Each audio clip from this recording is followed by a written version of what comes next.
आज मैं बहुत खुश थी क्योंकि जिस लड़के से मेरी शादी हुई थी वो एक हाफिज कुरान लड़का था और बहुत ही नेक इंसान था। मैं दुल्हन बनी उसका इंतजार कर रही थी। कुछ ही देर बाद मेरा शोहर कमरे में दाखिल हुआ और मेरे सामने बैठकर मेरा घूंघट उठाया और फिर मेरी तारीफ करने लगा। मैं चुपचाप शर्माती हुई उसकी बातें सुन रही थी। फिर उसने अपनी जेब से एक डिब्बी निकाली जिसमें गोल्ड की एक रिंग थी। ये तुम्हारे मुंह दिखाई का तोहफा है, ये कहते हुए मेरे शोहर ने वो रिंग मेरे दाएं हाथ की उंगली में पहना दी थी। फिर मेरे शोहर ने मुझे कहा कि आज की रात तुम मेरे सामने बैठी रहो और मैं तुम्हें कुरान मजीद की तिलावत सुनाऊंगा। ये कहने के बाद उसने कुरान मजीद की तिलावत शुरू कर दी थी। वो इतनी खूबसूरत आवाज में कुरान मजीद पढ़ रहा था कि मेरा दिल खुशी से झूम उठा था। कुरान पाक सुनकर मेरे दिल को सुकून मिल रहा था। मैंने अपने शोहर से कहा कि मुझे आपकी आवाज बहुत अच्छी लगी है। इस बात पर मेरे शोहर ने कहा कि चलो फिर तो मैं तुम्हें रोज रात को तिलावत कुरान पाक सुनाया करूंगा। फिर इसी तरह हमारी ये रात गुजर गई थी।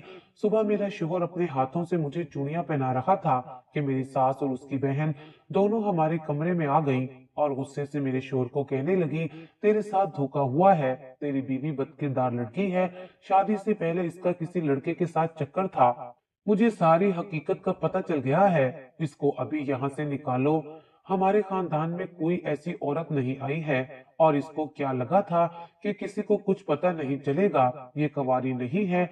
मेरे शोहर ने कहा कि कवारी है या नहीं, बस अब वो मेरी बीवी है और मैं इसके खिलाफ कोई बात बर्दाश्त नहीं करूंगा। मेरे शोहर ने तो सबके सामने ये बात करके मेरी सास का सर ही झुका दिया था। वो सब मेरी सास को कहने लगी, लो जी तेरा बेटा तो गया, ये तो अभी से ही जन मुरीद बन गया है। मेरी सास मेरे शोहर को ऐसे देख रही थी कि जैसे खा जाएगी। मेरे शोहर ने कहा कि मैं अब इसको तलाक नहीं दे सकता, अपनी जिंदगी से नहीं निकाल सकता, और अगर निकालूंगा तो क्या कहकर निकालूंगा। इस तरह तो इसकी बदनामी होगी और साथ मेरी भी बदनामी होगी।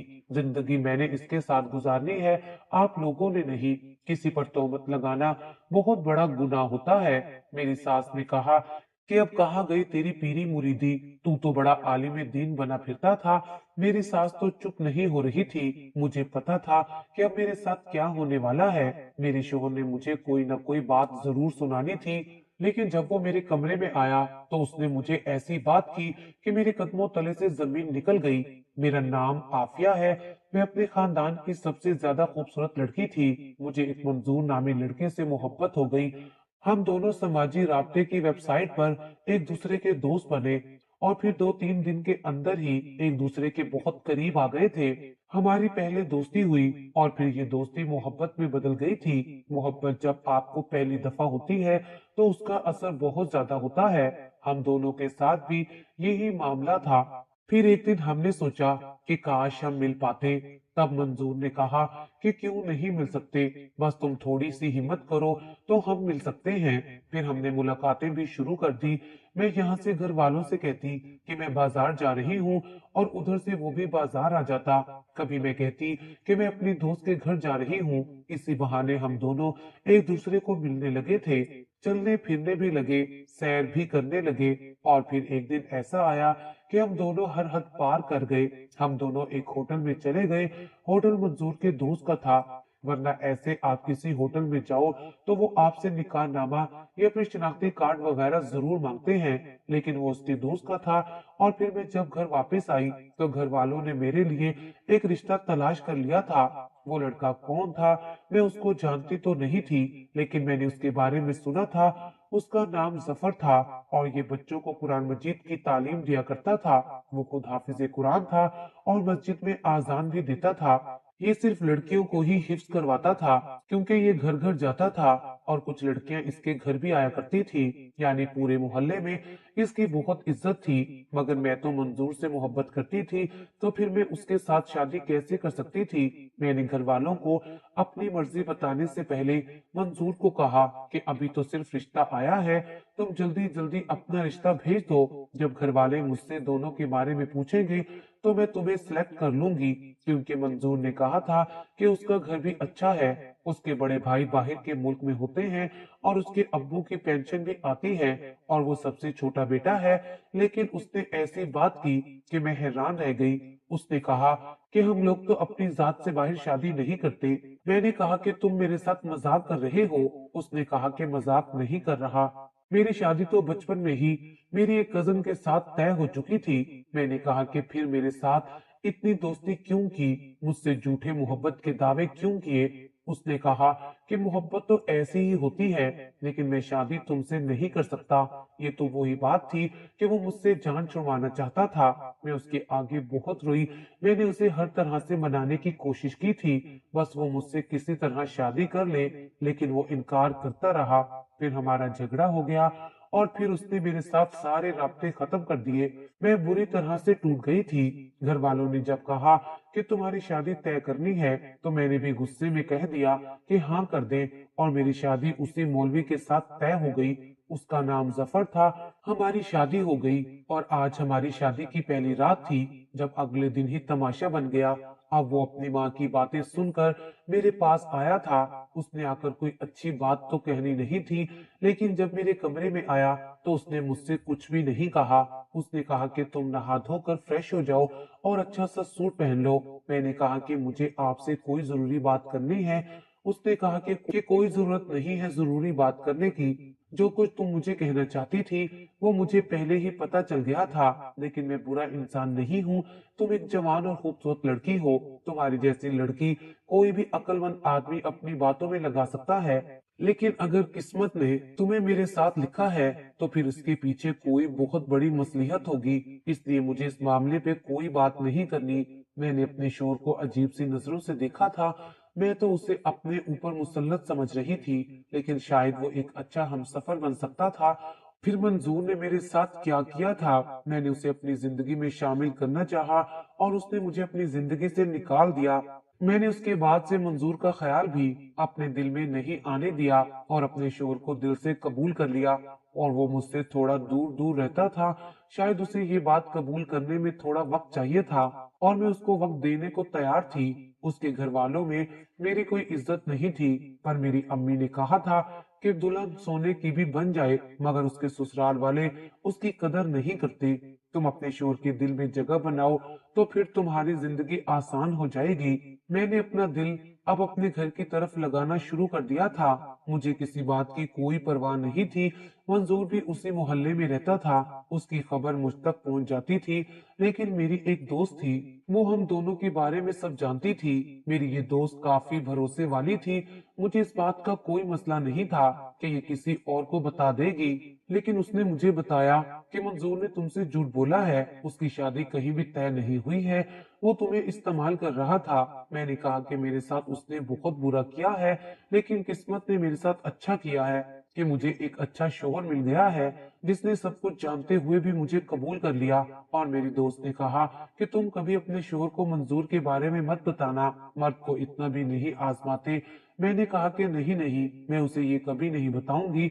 वैसे भी उसे सब कुछ पता है, लेकिन मुझे तफसील बताने की क्या जरूरत है। मैं इतनी भी बेवकूफ नहीं थी।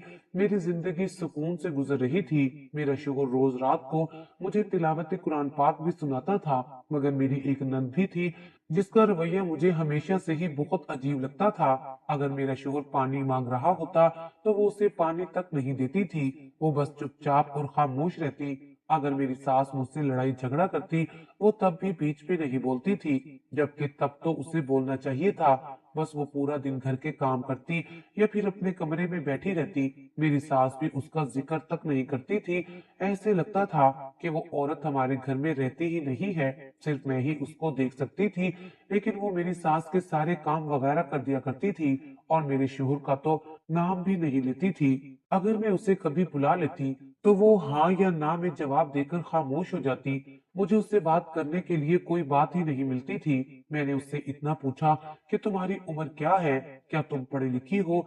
तो उसने कहा कि हाँ मैं पढ़ी लिखी हूँ और मेरी उम्र 21 साल है। मैंने कहा कि जफर से बड़ी हो या छोटी? उसने कहा कि छोटी हूँ। बस इससे ज्यादा उसने मुझे कुछ नहीं बताया। ये एक हमारे घर का ऐसा किरदार था जिसकी मुझे समझ ही नहीं आती थी, लेकिन अच्छा था कि वो मेरी सास के साथ मिलकर मेरा खून नहीं जलाती थी। मेरे उस नन का नाम सफिया था। ये शक्ल और सूरत की खूबसूरत थी और उसकी शक्ल मेरे शोहर से बिल्कुल भी नहीं मिलती थी। घर में रोज छोटी छोटी लड़कियां आती थी जिनको मेरा शोहर कुरान मजीद पढ़ाया करता था। यही उसकी आमदन का जरिया था। ये लोग इतने गरीब नहीं थे, इनके घर में सब कुछ था। घर भी इनका अपना था और खाना पीना भी मेरी सास ही चलाया करती थी, क्योंकि मेरे ससुर इस दुनिया में नहीं थे। लेकिन मेरी सास को अच्छी खासी पेंशन आती थी। मेरे शोहर के पास जितने भी पैसे होते वो अपने ऊपर और मेरे ऊपर ही खर्च करता था। लेकिन मेरा शोहर टीवी देखने का बहुत शौकीन था। उसने अपने कमरे में टीवी भी रखा हुआ था और हम लोग हर हफ्ते एक फिल्म भी देखा करते थे। मेरे शोहर की हरकतों से बिल्कुल भी ये अंदाजा नहीं होता था कि वो इस्लाम की तरफ इतना रागिब है, क्योंकि वो गाने भी सुन लेता था और इंग्लिश फिल्में भी देख लेता था। खैर, मेरी जिंदगी इसी तरह गुजर रही थी। मेरी सास मुझसे कभी भी इज्जत से बात नहीं करती थी, पर मैं खामोश हो जाती थी, क्योंकि मुझे पता था कि उनके दिल में अब सारी जिंदगी मेरी इज्जत तो नहीं आने वाली, इसलिए मुझे आदत डालनी पड़ेगी। बाकी जो भी उन्होंने करना है वो करेंगी। मैं अक्सर अपनी अम्मी से भी मिलने जाया करती थी। शादी को 1.5 महीना हो गया था। सब लोग पूछ रहे थे कि मेरे यहाँ उम्मीद है या नहीं, लेकिन मुझे अभी खुद पता नहीं था। इसी तरह 2-3 हफ्ते और गुजर गए और फिर मेरी जिंदगी में एक तूफान आ गया जिसकी मुझे बिल्कुल भी उम्मीद नहीं थी। मुझे खबर मिली कि मेरा शोहर इस दुनिया से जा चुका है। वो एक हादसे का शिकार हो गया है और उसे दूसरा सांस लेने का मौका भी नहीं मिला था। दोस्त के साथ गाड़ी में जाते हुए उसका एक्सीडेंट हो गया था और वो मौके पर ही दम तोड़ गया था। जब ये खबर घर में आई तो मेरी सास ने बुरी तरह से रोना चिल्लाना शुरू कर दिया था। मुझे तो समझ नहीं आई कि अचानक से हो क्या गया है। अभी तो मैंने अपने शोहर के साथ 2 ही महीने गुजारे थे और उसमें से भी मुझे एक हफ्ता तो उसे कबूल करने में ही लग गया था। सफिया भी ऐसे खड़ी थी कि जैसे उसे कोई परवाह ही नहीं हो। और फिर सारे मोहल्ले की औरतें आ गईं। मोहल्ले वालों ने भी हमें यही बताया था। उन्होंने कहा कि ये दोनों तो सख्ते में आ गई हैं। मैं तो सख्ते में ही थी, लेकिन सफिया के चेहरे पे मुझे अजीब सा सुकून महसूस हो रहा था। मेरा शोहर इस दुनिया से चला गया था और फिर उसका नमाज़े जनाजा पढ़ाकर उसे दफना दिया गया था, क्योंकि उसकी हालत बहुत बुरी थी। ये दिन हमारी जिंदगी का सबसे बुरा दिन था। मेरी जिंदगी तो बर्बाद हो गई थी। क्या मुझे किसी की नजर लग गई थी? सब लोग मुझे काबिले रहम नजरों से देख रहे थे और कह रहे थे कि इस बेचारे के साथ बहुत बुरा हुआ है। ये क्या हो गया इसके साथ? जब मेरा शोहर मेरे साथ इतना अच्छा था तो मैंने उसकी सही से कदर नहीं की। ये भी नहीं बताया कि मैं उसे पसंद करती हूँ, उसको दिल से कबूल कर बैठी हूँ। वो बेचारा इस दुनिया से चला गया था। मैंने अब वापस अपने घर जाना था या यहीं रुकना था, ये मामलात अभी तय नहीं हुए थे।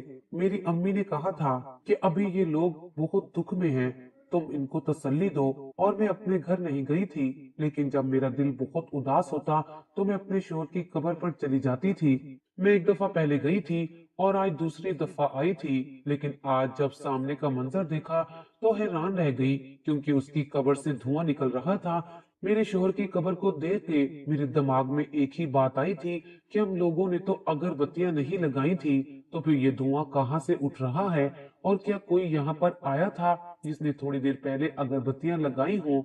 लेकिन अगरबत्तियां थी तो फिर खुशबू कहाँ थी? मैं आगे गई तो मेरे कदमों तले से जमीन निकल गई। मेरे शोहर की कब्र में से धुआं निकल रहा था और वहां ऐसी तपिश थी कि मेरा जिस्म जलने लगा था। मैं बड़ी मुश्किल से वहां खड़ी हुई थी। मैं हैरान रह गई।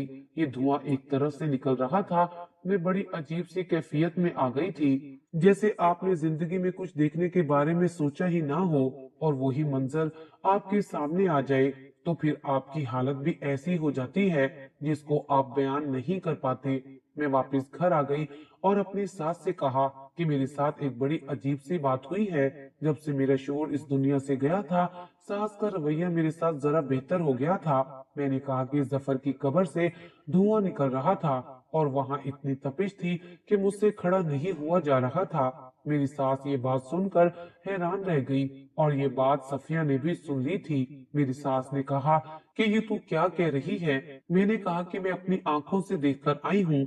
मेरी सास ने कहा कि नहीं नहीं, ऐसा नहीं हो सकता। मेरा बेटा तो बड़ा नेक था, लोगों को कुरान पाक पढ़ाता था, उसने तो एक हज भी किया हुआ था। ये क्या बात हो गई, धुआं क्यों निकल रहा है? मैंने कहा कि मुझे नहीं पता। मेरी सास को मुझ पर यकीन नहीं आया था। उन्होंने कहा कि तू झूठ बोल रही है, तू पागल हो गई है, तूने गलती से कुछ और देख लिया होगा, कोई अगरबत्ती वगैरह होगी, किसी ने साइड पे कोई आग लगाई होगी।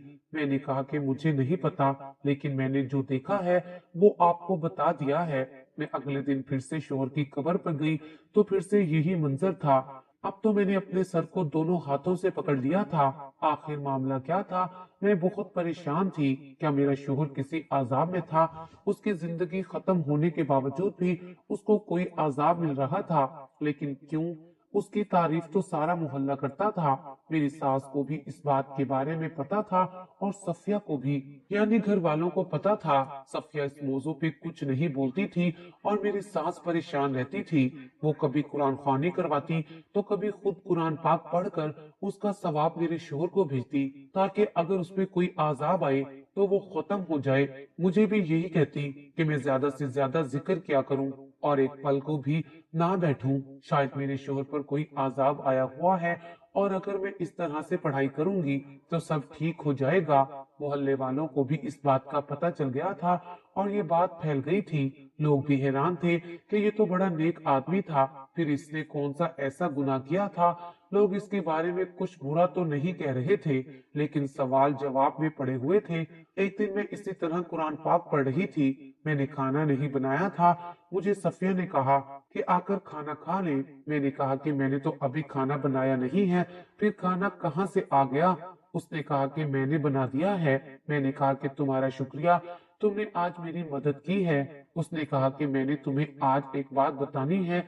वो मुझे अपने साथ अपने कमरे में ले गई। उसने कहा कि ये बात किसी और को मत बताना, लेकिन जो तुम्हारे शोहर के साथ हो रहा है वो बिल्कुल ठीक हो रहा है। मैंने कहा कि क्या मतलब है? उसने कहा कि क्योंकि तुम्हारा शोहर जैसा नजर आता है वैसा बिल्कुल भी नहीं था। वो एक गुनाहगार आदमी था, इतना गुनाहगार कि अगर उसकी असलियत तुम जान लो तो उसके लिए कुछ भी दुआ नहीं करोगी। मैंने कहा कि क्या मतलब है? मुझे सही सही बताओ, तुम क्या कहना चाहती हो? उसने कहा कि मैं तुम्हारे शोहर की बहन नहीं हूँ, मैं उसकी दूर की कजन हूँ। मेरे माँ बाप इस दुनिया में नहीं है और जब मैं बहुत छोटी सी थी तब यहाँ पे रहने आई थी।